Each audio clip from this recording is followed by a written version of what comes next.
By the summer of 1962, Marilyn Monroe had outrun a brutal childhood to become one of the most famous women alive. She had fame, she had success, the world seemed to be at her feet. But behind the scenes, everything was unravelling. Mental health and substance struggles were destroying her career, resulting in termination from her final production. And then, one night, she was gone, found unresponsive in her Brentwood home. This is the story of her final days, beginning with the last disastrous shoot. In April 1962, Marilyn began filming the movie Something's Got to Give. This came 2 years after the completion of her last movie, The Misfits, which had been plagued by production problems, including Marilyn's substance and alcohol dependencies, depression, and insomnia. She had barely managed to complete The Misfits. She would not complete Something's Got to Give. As before, Marilyn was often late to set if she even showed up at all. Fox executives labelled her unreliable as the absences mounted and the production schedule slid. However, Marilyn was genuinely sick. Even before shooting began, she was fighting a severe sinus infection, and about a month into filming, she developed bronchitis. As a result, Marilyn would progress slowly through her scenes or, on her worst days, call in sick. Despite all this evidence, the studio began discussing her termination. The pressure only intensified. This would come to a head after she filmed a swimming sequence. To drum up publicity for the upcoming movie, Fox invited press photographers to the set to shoot Marilyn between takes of a late-night swimming sequence. Perhaps realising that her position in the movie was in jeopardy, Marilyn gave it her all when posing, smiling, waving, flirting, trying to turn publicity into momentum. The smile was all bravado, a show for the cameras. In reality, those pool scenes taking a toll on her health. The late-night shoots in freezing water aggravated her bronchitis. The crew would wrap her in towels and assist her back to her dressing room as she shivered uncontrollably. The images caused a sensation worldwide. A new toned suit created the illusion of full nudity on magazine pages. Few were aware of how sick the icon really was behind the scenes. But it was too little, too late. Just weeks after the pool shoot, on June 7th, 1962, the studio fired her. They cited her spectacular absenteeism, labelling it a willful violation of contract, and began legal proceedings against her. Marilyn had managed to film only around 40 minutes of usable footage in the month since production began.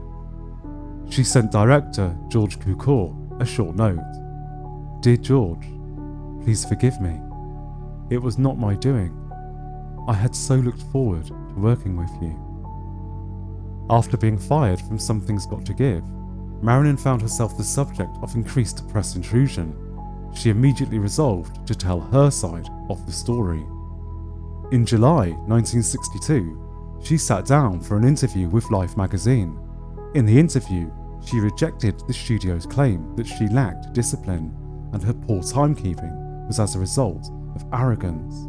Instead, she stressed that she had been genuinely ill and was being punished for getting sick. This interview also offers one of the clearest windows into her mindset in her final days. She said, "Fame is fickle. I now live in my work and in a few relationships with the few people I can really count on." In other words, she had no faith in celebrity, only in her craft and the small circle of people she trusted. It wasn't to be. Just 1 month later, Marilyn was found unresponsive. August 4th, 1962, Marilyn's final day. Publicist Patricia Newcomb had spent the evening at Marilyn's home, as Marilyn's insomnia had prevented her from sleeping that night. At 9 a.m, photographer Lawrence Schiller, who had shot the pool images for Something's Got to Give, made an unannounced visit to drop off the prints. Later that afternoon, at around 4:30 p.m, Marilyn's psychiatrist, Dr. Ralph Greenson, arrived for a planned therapy session.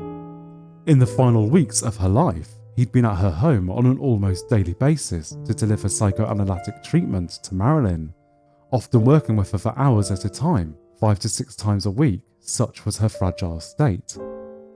He requested Patricia leave the property. At the conclusion of his session with Marilyn, she was left highly emotional and agitated. On leaving, Greenson requested that Marilyn's housekeeper, Eunice Murray, stay with her to keep her company that evening. At around 7 p.m, she received a call from her former stepson, Joe DiMaggio Jr. He later said that she sounded normal and not in the distressed state she'd been in earlier that day. That would soon change. Shortly after hanging up the phone with Joe, Marilyn had made her way to her bedroom before receiving a call from her friend, Peter Lawford, who invited her to dinner. He immediately sensed something was wrong. Her voice was slurred, and she frequently drifted off mid-sentence. He tried to keep her on the line, but she ended the call. Her final words to him: "Say goodbye to Pat, say goodbye to the president, and say goodbye to yourself, because you're a nice guy." She hung up. Peter tried to call her back, but there was no answer. Concerned for her well-being, a series of phone calls followed, and Marilyn's housekeeper, Eunice, was eventually contacted. She said Marilyn was fine. But as we now know, she wasn't.